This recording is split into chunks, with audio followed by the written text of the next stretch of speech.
April 2nd, Thursday morning. How can it be?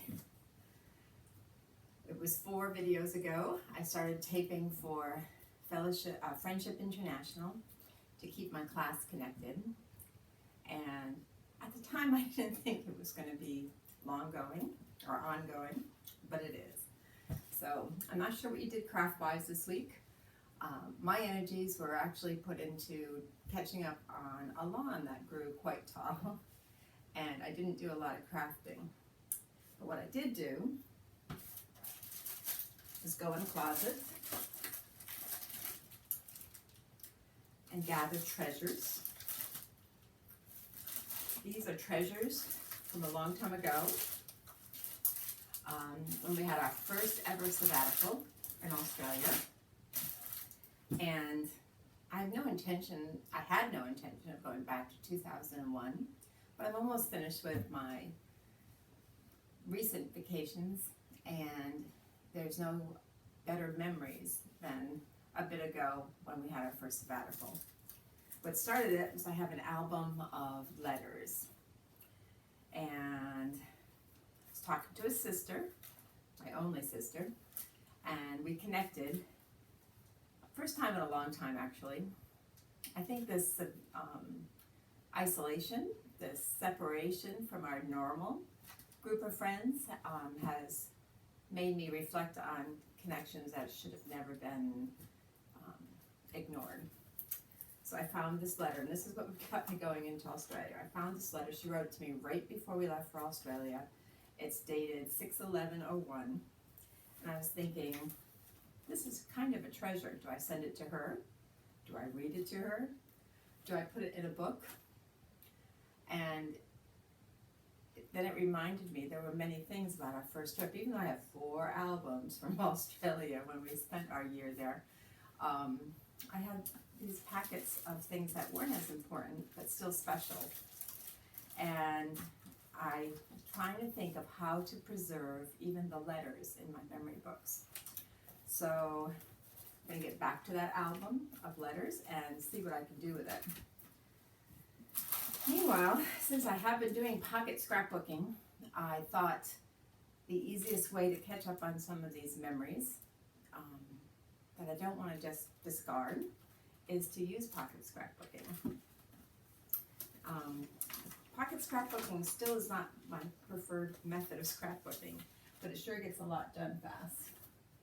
It starts with just empty pages that have pockets, hence the name.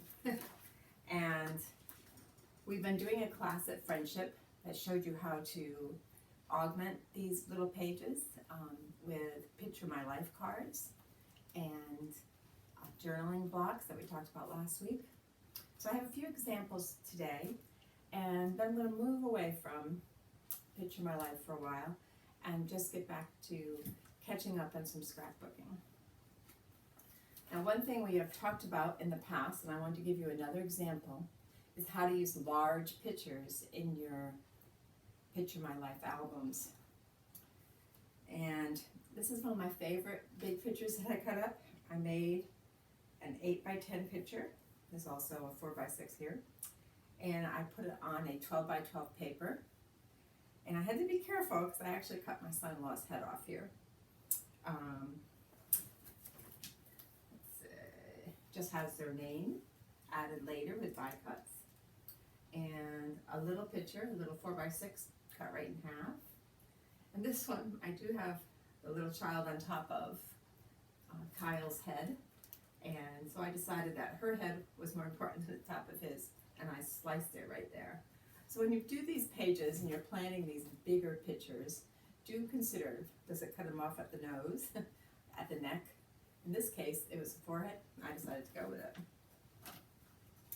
Now, this is just, this was the original picture. It was in a pocket page, and it was just a 4x6 picture, and I blew it up to, I think, 8x10.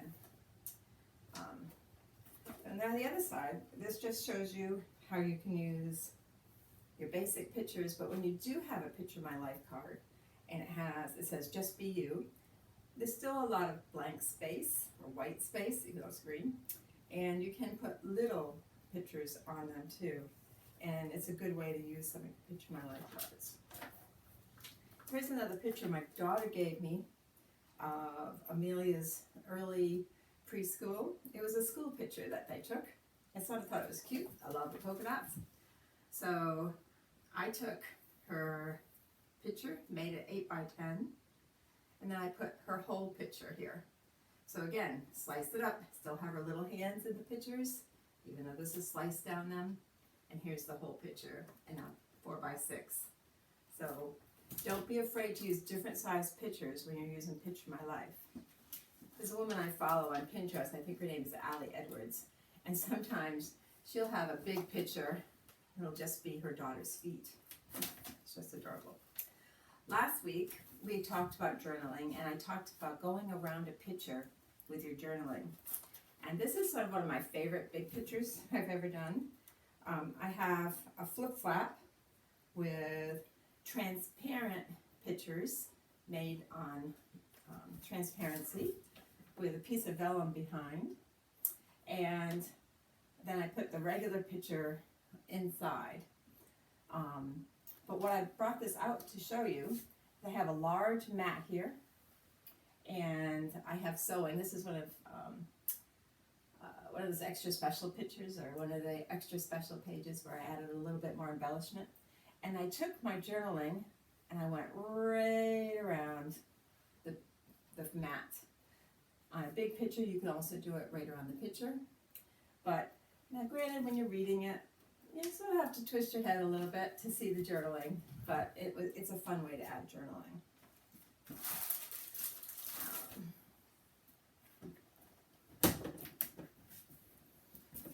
One more thing before we finish up our Picture My Life discussions is getting over the fear of cutting your pictures up. This is an adorable picture of my daughter with her second son, and again, it was a 4 by 6, and even though it's cut into 3 by 4s, there's no damage done to the picture. It's just sort of a fun way to present it.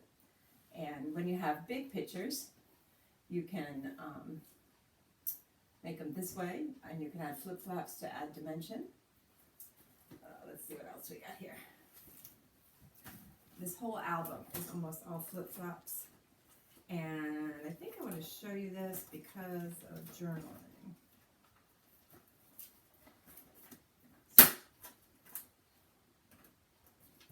So, again, the Picture My Life cards have a lot of white space. This time peach face, and it says memories of herding grandchildren at Berea at a family gathering, sort of like herding cats. Now, that says an awful lot about these pictures. We couldn't get a grandchildren picture that day that was suitable, but it was actually fun herding cats. So this shows just that one little sentence, not a lot of journaling, but it brings back the whole weekend of having the grandchildren together. And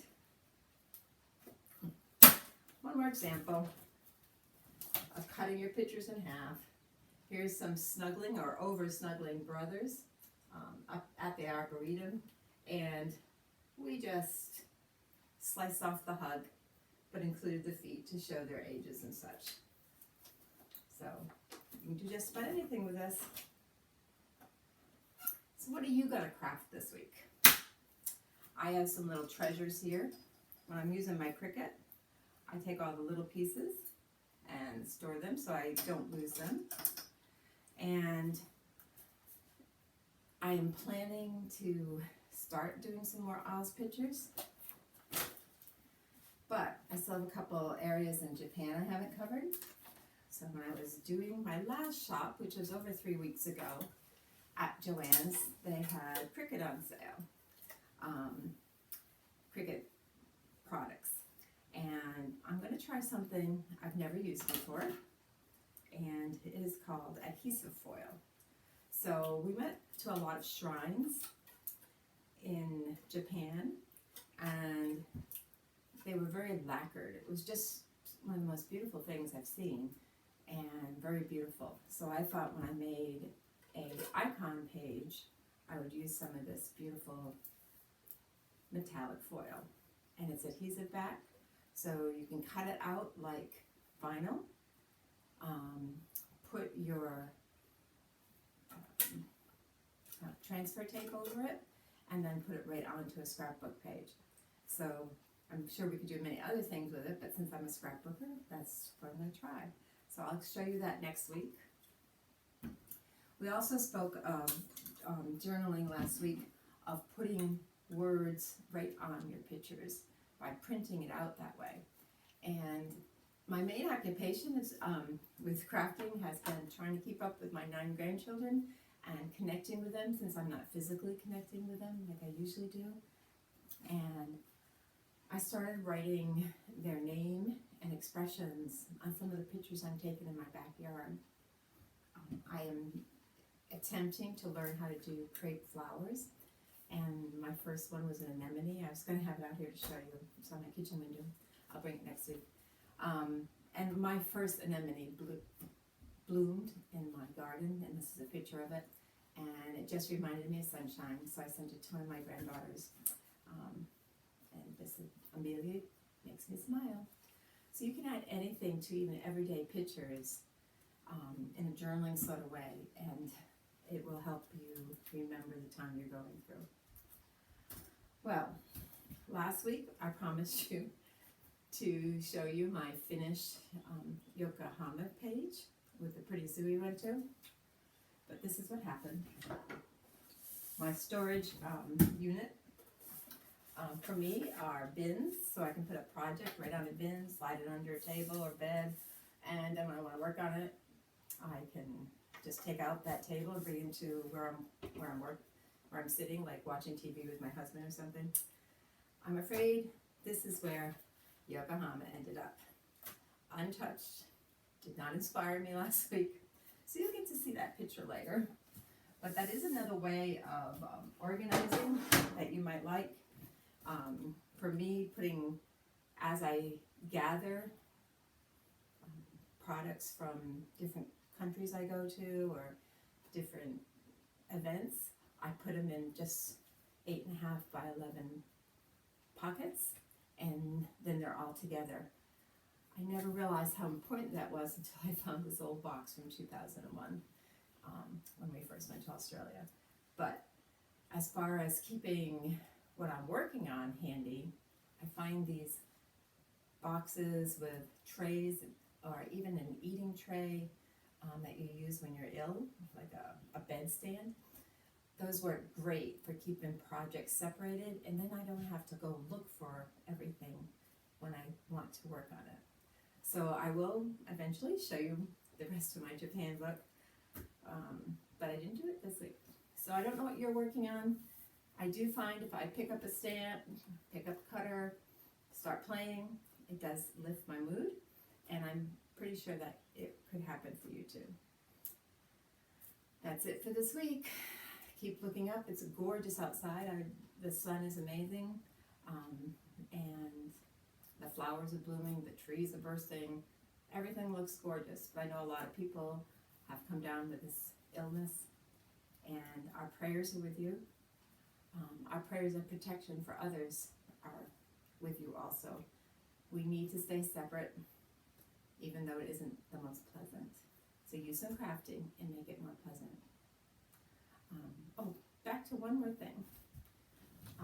2009 started all this mess with looking for the letter and this Australia thing, as I found a picture. This was 2009 when we were staying in New Zealand for a sabbatical, and I was trying to explain to someone how you've got 17 people in an air balloon, and I had crafted my scrapbook before of my memories for I think it was my 38th wedding anniversary in 2009, but I lost this picture. This was sort of the professional one they took when they just push the button and it takes the whole air balloon. But I want to include that in my album with my air balloon pictures, the only time I've been in the air balloon. And that got me going in my closet, and that was the mistake. That's when I discovered all these unscrapped pictures. I think you have some unscrapped pictures somewhere. Go find them, get busy.